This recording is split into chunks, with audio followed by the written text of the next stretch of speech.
When Mount St. Helens erupted in 1980, my mom made me keep a journal, and that was to keep me occupied. In this podcast, I'll read the journal, and you can learn about what happened on May 18, 1980, when Mount St. Helens erupted. And here's our journal. Sunday, May 18, 1980. I am Ed Niblock, a 14-year-old boy. I live in Spokane, Washington on the South Hill on Crestline Street. I was on a Boy Scout campout at Powers Lake. When I got home, it was dark blue, almost black, in the west. I sort of knew it was Mount St. Helens, but I didn't care. Around 2 p.m. I went to our duplex with my dad on the north side, and it was getting a little dark. I noticed it was lighter in the east.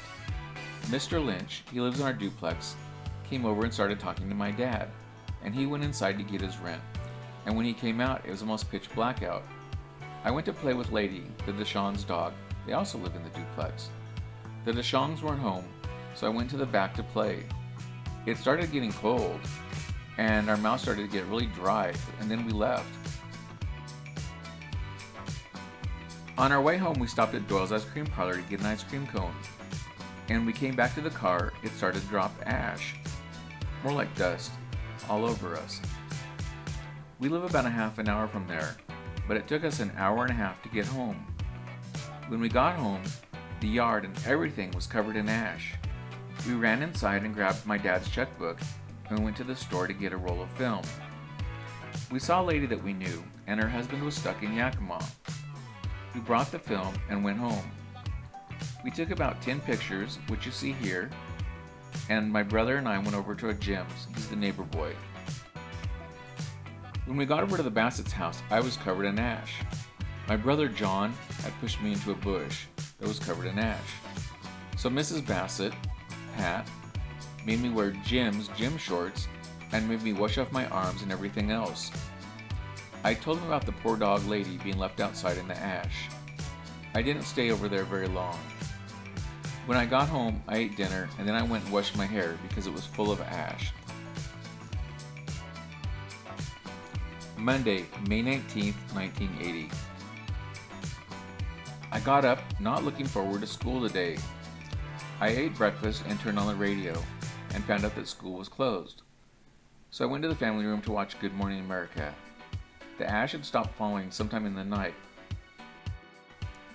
I woke up our dog Jody and put her out in the backyard. When she came in, she was covered in ash. My mom came in and I dusted Jody off.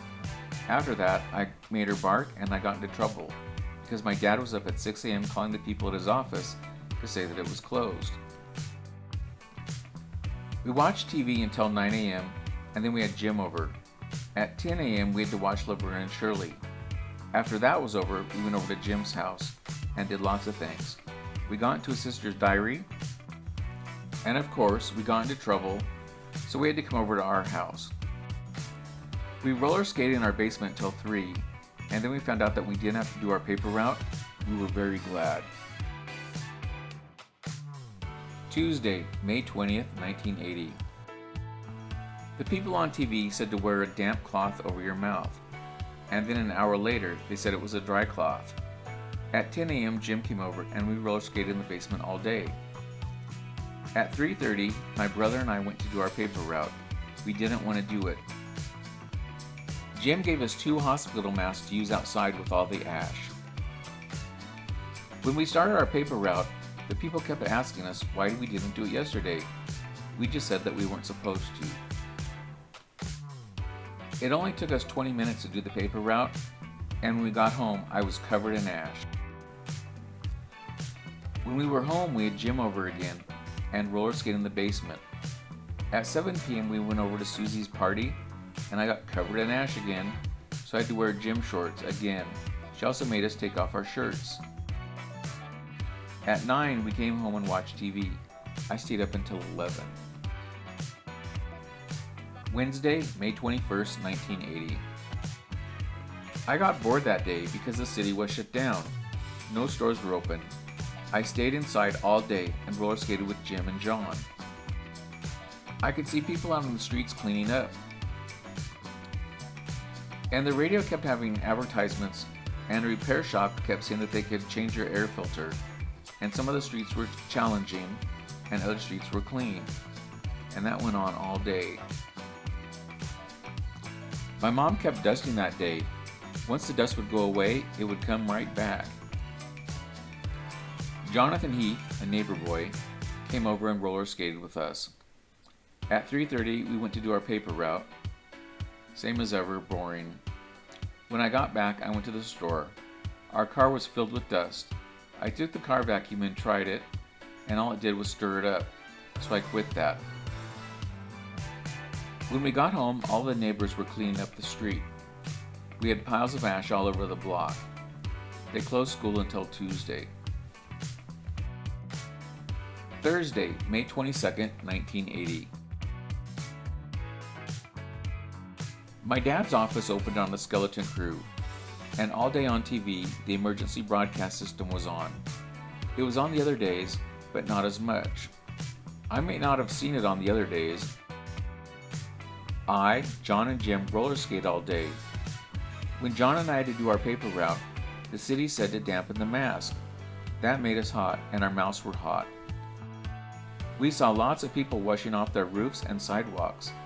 I slipped on the wet ash once or twice. When I got home, I roller skated. My mom was afraid that when we go back to school, the volcano might erupt again and would be stuck there. Oh yes, President Carter came to see how dusty we were. Friday, May 23rd, 1980. About 10 a.m., Jim came over and we roller skate all day. The weather wasn't nice out today, it never is, and the state of emergency still holds since Sunday. I heard the volcano was starting to dome again. It won't get us. When I went to do my paper route, I kept getting ash blown on me. The street was dry and everything was the same. I even wore my mask. When I got home, I watched the news and they said 500,000 dust masks were on the way. I was glad. I tore mine up on the paper route.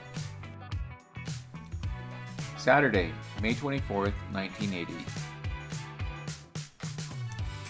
I was going downtown and I heard that the volcano could keep this up for the next 50 years. And the last one to leave, please shut off the lights. I stayed home and roller skated. Mom and Dad went to a wedding. We went to the fire station to get masks at 11, and they said to come back at 1, so we did. We did the usual for the rest of the day, roller skated. Sunday, May 25th, 1980. We went over to the duplex. It was a mess. The DeShongs were on vacation. Their windows were covered in ash. Our cousins came over. We didn't do anything. Today, Mount St. Helens erupted again, and it went to Portland and Seattle this time. Monday, May 26, 1980. We roller skated all day. We went outside for a little while, not for very long. Tuesday, May 27, 1980. We're back in school. The teachers tell us to wear our masks because we could get some diseases. School is open and it's full of dust. Wednesday, May 28, 1980. Jay Heath, neighbor girl, wore her mask in school. Mr. Cam, our science teacher, said that Mount St. Helens might erupt again. Hopefully not. Dr. Pixley, our principal, and Mr. McKinley, the vice principal, wore masks today during lunch. And that's the journal of a 14-year-old kid covering the eruption of Mount St. Helens. I wanted to say thank you for taking the time to listen to this podcast, and have a great day.